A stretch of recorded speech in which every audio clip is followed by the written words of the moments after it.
magandang gabi. O kahit saan man kayo, anong oras man ito nakita ang aking video. Isang pagpapala po sa bawat isa sa atin na nanonood ng video. Ako po si Teacher Mary Ann Regina po. Just call me Mara. They call me Mara po. Okay? Ako po ay isang cancer patient, stage 3 ng rare lymphoma. At ako po ay na-diagnose noong October po ng 2023. And then, ako po ay nung una po nakaramdam po ako ng parang panghihina sa katawan. Hindi ko alam kung ano ito. Pinapawisan po ako sa gabi na talagang ang tumutulo ang aking pawis sa aking mga damit na talagang 3 to 4 na change ako ng clothes. Sobra po ang pagpapawis ko. At dahilan po doon, ako po ay nagpa-check up. Tinubuan po ako ng bukol sa kaliwa, sa kanan, at sa kaliwang bahagi ng kilikili at kanan. At dahilan nito, ako po ay nanghina at kinonfine agad-agad. Hindi na po ako pinalabas nung after po ako mag-check up. At yun nga po, dire-diretso na po yun. At yung naramdaman ko po ay para po sa mga nasa ganitong sitwasyon na ngayon, ano man ang cancer na meron ka na na-diagnose sa ngayon, hindi po ito magaan sa katawan, hindi po ito masaya, pero sabi nga po natin, kailangan natin itong pagdaanan, kailangan natin itong maranasan dahil may plano ang Diyos sa atin. Okay? Hindi po ito binigay sa atin para po tayo pahirapan ng God, hindi po yun. Kundi para tayo mas maging malapit sa Kanya. Okay? Nung nasa hospital ako, marami akong mga dinanas na mga tusok sa katawan, mga laboratories, at inoperahan po ako dito sa kaliwang bahagi ko ng aking leeg. Kinuha po doon ng ganito kalaking bukol at dinala po yon sa St. Luke's para po patingnan. Dahil po dito, doon po na-confirm na ako po ay mayroong cancer. Rare lymphoma po, ito po ay nakukuha din po sa dugo.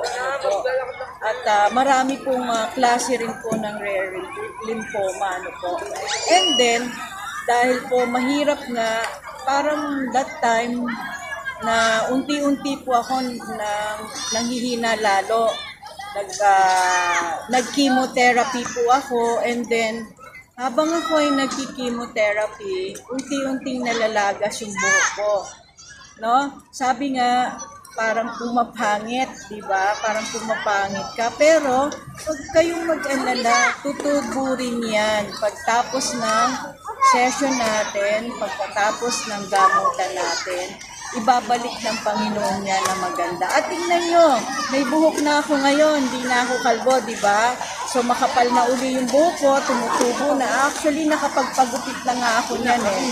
Kaya napakabuti ng Diyos sa atin na tayo ay bibigyan niya pa ng second chance. Okay? At sabi nga, yung pinagdadaanan natin, huwag tayong malungkot, no? Huwag tayong magtago. Kasi nararamdaman ko yun eh, na gusto kong sabihin sa inyo na huwag kayong magkulong sa bahay, lumabas kayo, no? Pero syempre, with yung ingatan nyo, yung inyong mga sarili, always use your face mask, no? Wala lang akong face mask today because open air naman siya, at saka hindi naman ako malayo naman ako sa mga tao.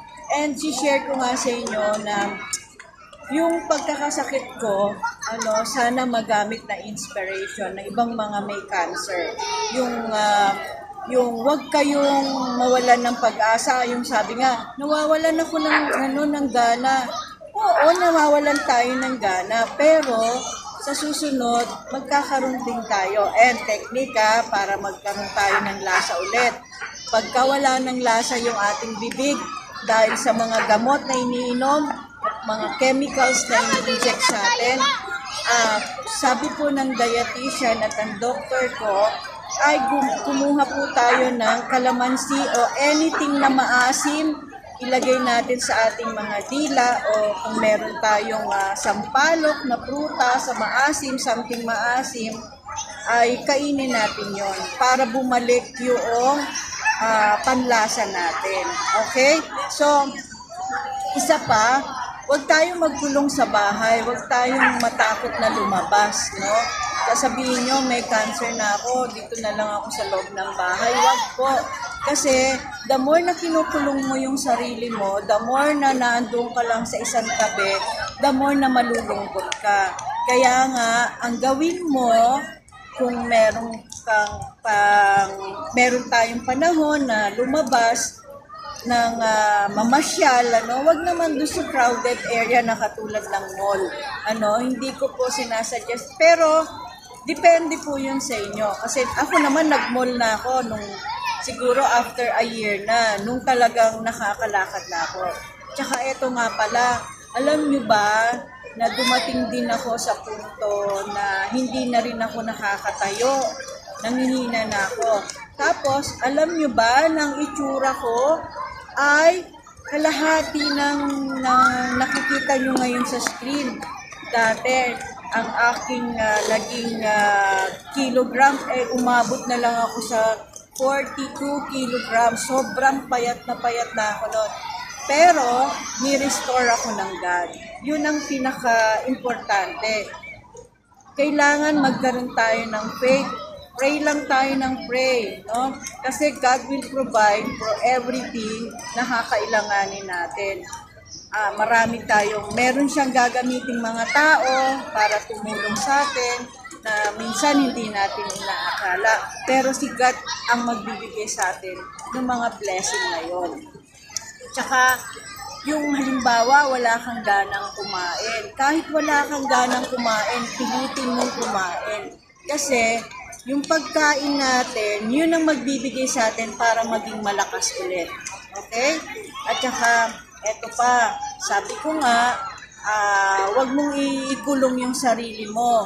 Kung meron kang naisip na gusto mong gawin, halimbawa, marunong ka bang mag-crochet? Diba? Marunong ka bang gumawa ng crafts? So, gawa ka lang, wag kang mag-stay lang sa room mo. No, gawa ka lang. Ako, ang ginawa ko po noon para mawala yung aking concentration sa cancer na to, alam niyo ba? Gumawa ako nag-crochet ako, gumawa ako ng beads, no? Yung mga crafts, minsan nagtatahi lang ako para meron akong ginagawa. Tsaka alam niyo ba, mga bata at saka sino man ang nakakanood sa akin itong merong cancer. Yung katawan natin, dumadaan tayo sa proseso. Magbabago yung katawan natin, papayat tayo, mawawalan tayo ng gana, pero ibabalik yung lahat ng Lord. Okay? Ibabalik na yun. Huwag lang tayo mawawalan ng faith kay God. Okay? Huwag tayo mawawalan ng faith na pagagalingin ako ni God. Dapat yun ang nasa isip mo. Dapat yun ang nasa isip mo na huwag negative. Kasi the more na nag-iisip ka po ng negative about your cancer, the more ka na malulungkot. And the more ka na hindi kagagana. So, ang iisipin mo, positive ka sa cancer na ibinigay sa iyo ni God. Okay? Ang gagawin mo ay maging unang-una sa Panginoon, ibigay mo, i-pray mo kay God kung ano man ang iyong mga pangangailangan, kung ano man ang iyong dinaramdam, kung ano man yung gusto mo kay sabihin kay God, ibigay mo sa Kanya lahat. And then, ang lahat-lahat, pati mga pangangailangan mo, ibigay mo kay God yon. At alam mo, hindi lang yon. Maging masaya ka. Kahit meron kang cancer, maging masaya ka. Pilitin mo maging masaya para sa mga mahal mo sa buhay. Kasi sila, pinipilit ka nila para maging masaya. Sorry. Pinipilit ka nila para maging masaya natin. Sorry, naiyak ako. Pero yun yung totoo. Lakasan mo rin yung loob mo kasi sila gusto ka nilang gumaling. Binibigyan nila sa iyo yung lahat ng tulong nila para ikaw ay gumaling. Binibigay ng family natin kung ano yung pangangailangan natin at yung ibang mga kamag-anak natin. And meron naman tayong mga government establishment. Yung anak ko nga pumila siya sa DSWD, pumila siya sa PCSO, hindi naman masama yon kasi ang gobyerno natin tumutulong din sa mga may sakit ng cancer. And then, sabi ko nga, hindi naman ito yung katapusan di ba? Hindi ito yung katapusan. At ang pinakamahalaga doon, kung kilala natin si Christ, no? Kung kilala natin si Kristo, hindi tayo matatakot. Ano man ang mangyari sa atin, saan tayo pupunta, kung tinatanggap mo si Jesus na maging Savior mo, tanggapin mo siya bilang siya yung iyong Panginoon. At ang lahat ng ito, mabuhay man tayo o kunin man tayo ng mas maaga, di ba?